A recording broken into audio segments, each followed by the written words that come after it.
What up, though, J Nation? It's your boy JayPitts. You are watching J Nation TV. Hop in the booth. I only say what is true. She don't know Jimmy Choo. It is the evening time, so I figured why not go for a skate. I've been getting better at this. Even if my camera looks shaky, I promise you I've been getting better. It's just because I can't kick. I can't kick and hold the camera steady at the same time.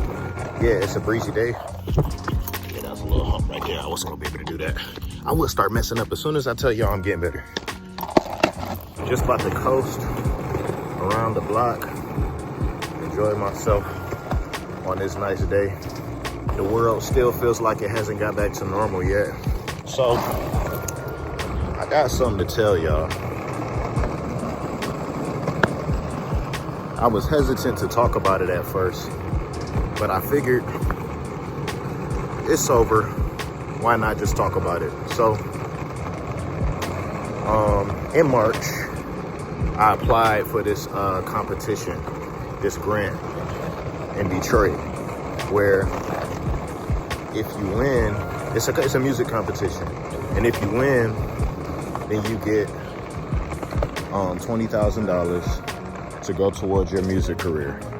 And within this application, there were over 472 applicants in Detroit, in the city of Detroit. And out of those 472 plus applicants, the application I submitted and the music I submitted with it made top 25, which says a lot. So I made top 25, some of the top artists in Detroit. And through there was a competition where we had to pretty much compete. And we had different tasks that we had to do. And it's a lot different than what the competition would have been. We would have been in the studio working with these producers, executives, A&Rs, etc. But we had to do everything virtual due to COVID-19. Mind you, this started in March. So with it starting in March, it was in the beginning of everything first happening. So basically, yeah, no contact, no nothing. So we had to record ourselves, doing a live performance. Then the judges would come in and critique us. And they would tell us who's advancing to the next round and who is not. So I told you I was in top 25. What ended up happening was I made it to top 15. The judge, who was a producer and worked with Usher, Justin Bieber, Chris Brown, like G-Eazy, all of these type of big name artists he's worked with, he was really rocking with my stuff. He was like, man, that was fire, bro. I don't know if I have any critiques for you. So it really gassed me up and gave me feedback or what have you. So after that, I advanced. So I made top 15. So I made it to the next round. Had to do something for there. And I made that and I made top 8.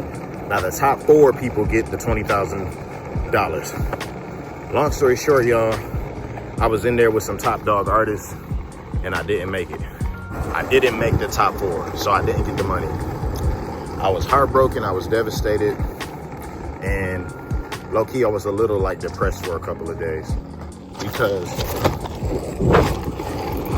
to keep it honest, that was the biggest culmination of moments that I ever experienced in my music career thus far. And everything was going so well and people around me were very encouraging. And I really felt like I did my best though. So I don't have any regrets as far as, oh, I could have did this better, I could have did this better. I really felt like I gave my absolute best. And so I lost. But you talking like 3 months of time and dedication towards this only to come out sort of empty-handed. There's still other connections that I built. I was able to talk to Jay-Z's A&R, and I was in a room with virtually speaking, with some very important and prominent people in the music industry. And I've done so much for myself that it's like, I just need to keep going. Sometimes you don't know how you're feeling until you just sit by yourself and you realize that something's off, something's not right. And so, yeah, I care a lot about music. If y'all didn't already know or could tell. And I care a lot about my career, my future. And so I take potential opportunities very seriously. And I like to make it a point to not take it for granted and give my absolute best and work my hardest, no matter who my competition is, no matter how experienced they are in the music industry. I'm gonna give my all regardless. So definitely devastating to not have won. And I've been in other competitions before, but this one was the most serious one that had the most prominence and the most promise. And the fact that it was in my own city, Detroit, meant even more to me. So that's what's going on in the life of JayPitts right now. But then I had to just think, I had to encourage myself, because sometimes you forget how far you've come. Just last November, we had about what? Maybe 300, 400 YouTube subscribers. We had under 30,000 TikTok followers. We had under 3,000 Instagram followers. Now we're at over 4,000 we're at over 4,000 YouTube subscribers, over 380,000 TikTok followers, and approaching, not that close, but close enough, approaching 5,000 Instagram followers. So I gotta say we made progress and give credit to where credit is due, and just pat myself on the back for the hard work that I've put in, and to just encourage myself that I gotta keep doing exactly what I've done in order to keep getting the results that I've been getting, and just being able to apply and make it past 472 plus applicants and be a top 8 contender says a lot about what I've done and how hard I worked for my music career. And having y'all here as well means a lot, because it's like over 4,000 people here for me. It's like, wow, you know, like I might not be the most famous or famous at all, but there's some people out there that really care about what I do, really care about my music. I can start skating again. And like right after I had lost, I felt like it was God. Like right after I lost, there was some supporters, fans, whatever you want to call them, like 2 of them that sent me some really detailed direct messages on Instagram telling me how much my music has impacted them and how they discovered me and what my music means to them. And they encouraged me to just never stop and keep going. Mind you, they don't know anything about my situation. They had no idea what I was going through. I mean, and that's kind of how God works. I don't know if y'all spiritual or anything, but it just meant a lot to me. It kind of gave me that extra push to just keep believing in myself, because y'all, I was mad doubtful. I wasn't thinking about giving up or nothing, but I just felt like, let me just chill on my music and take a break, when really the attitude I need to have is to be going harder, to be reaching farther and digging deeper. So that really helped, and y'all really helped. So I really appreciate it. Yeah, it's okay to not be okay sometimes. It's okay to not be okay sometimes. And also, this is therapeutic. Getting out here, skating, getting some fresh air, being able to be by myself. My wife and my daughter are like knocked out sleep. It's only like 8 o'clock, 8:30. And they knocked out.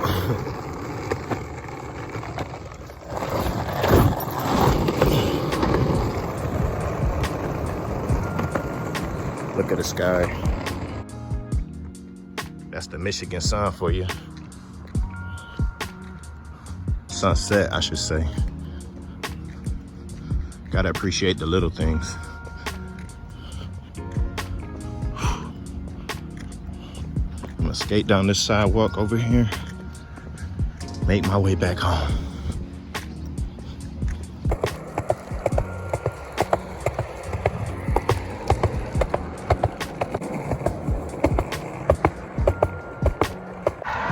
So yeah, can't nobody tell me nothing. Nah. I'ma definitely be at a point in life where I'm making money off of my music, where I'm able to travel the world freely. I'm not asking to be the richest person in the world, nor am I expecting it. But There's so much money to be made, y'all. I've done so much research. I got different sets of income saved in my phone, and my bills and my future wannabe bills and what life will actually look like realistically. It don't take that much money to live very comfortably, especially in my case. Me and my family do not need a lot at all to live and thrive every month. So I'm trying to make 3 times my cost of living on just the streams. And then what that will do is free me up completely and safely to pursue music more aggressively. So that's traveling places, that's investing, maybe doing some shows in some bigger areas that I can't afford the time or money to do right now. That's running higher ads, just going all in more than I am now in my music, taking more risks, and in return getting more reward and learning lessons from it. But 3 times the cost of living will just make sure my family is more than good, that my wife and daughter won't want for anything, and that I can invest in myself fully without feeling bad or like I'm not giving enough to either of those. So that's the goal. And if that's the goal, I have to make it reality and put it into practice. I already written it down. I've said it to myself many times, and I'm about action and not talking. And I've already been putting it into action, which is why I'm talking about it now. Because if I didn't start it, I wouldn't even feel comfortable telling y'all this, because they say that people that talk about what they're going to do and haven't done it are way less likely to actually go after it and accomplish it. Food for thought. But anyways, y'all, I always appreciate y'all for giving me the time of day to express myself and to get things off my chest. That's what YouTube's for, and that's part of the reason why I've invested in this platform, because it could be therapeutic. But thank you guys so much for watching. JayPitts out. Hop in the booth, I only say what is true. She don't know Jimmy Choo.